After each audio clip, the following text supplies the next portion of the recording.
hey, I'm so cool, I can make 2D games, I can make 3D games, and I'm actually cool. I was once like that first guy, thinking that I'm so cool making only 2D games. But my eyes recently opened, and I realized that in order to become a real game developer, I need to learn how to make 3D games. At first, I was too lazy to start learning, but then...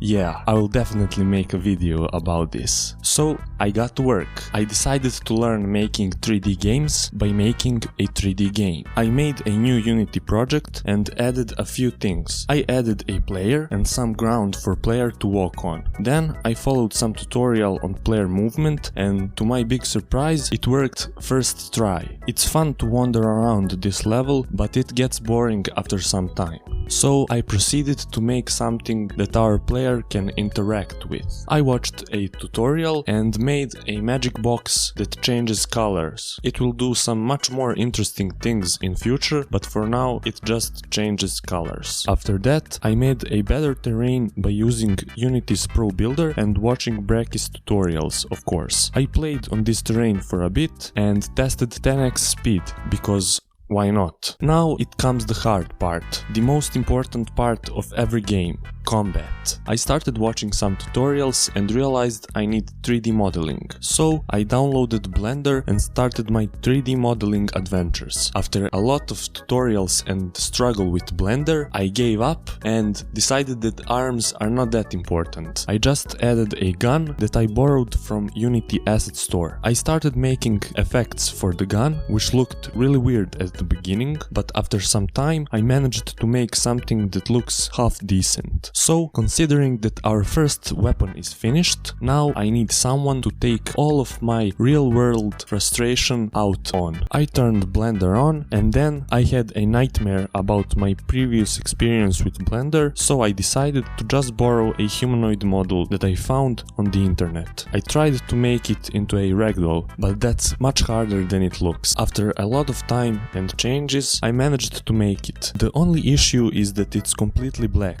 I slapped some slimy material on the ragdolls, and now we have some slimy guys falling from the sky. Next thing that I want to add to the game is enemy brain. I followed a tutorial and everything looked pretty simple. What could possibly go wrong?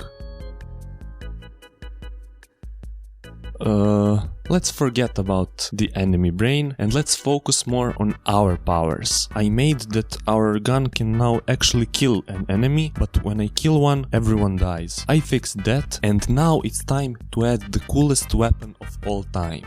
A sword. I turned on Blender and you thought. I went to the Unity Asset Store and borrowed some pretty cool looking swords. When I made that work, I realized something. I am a 3D game developer now. I can finally be marked as a cool guy, and that's why you should definitely like this video and subscribe to my channel for more videos like this. I will probably improve this game in the future, probably add some more guns, more weapons, more abilities, maybe take something from an anime and put it into a game. So if that sounds interesting to you, you can always tap that red button somewhere down there. So, see you in my next video.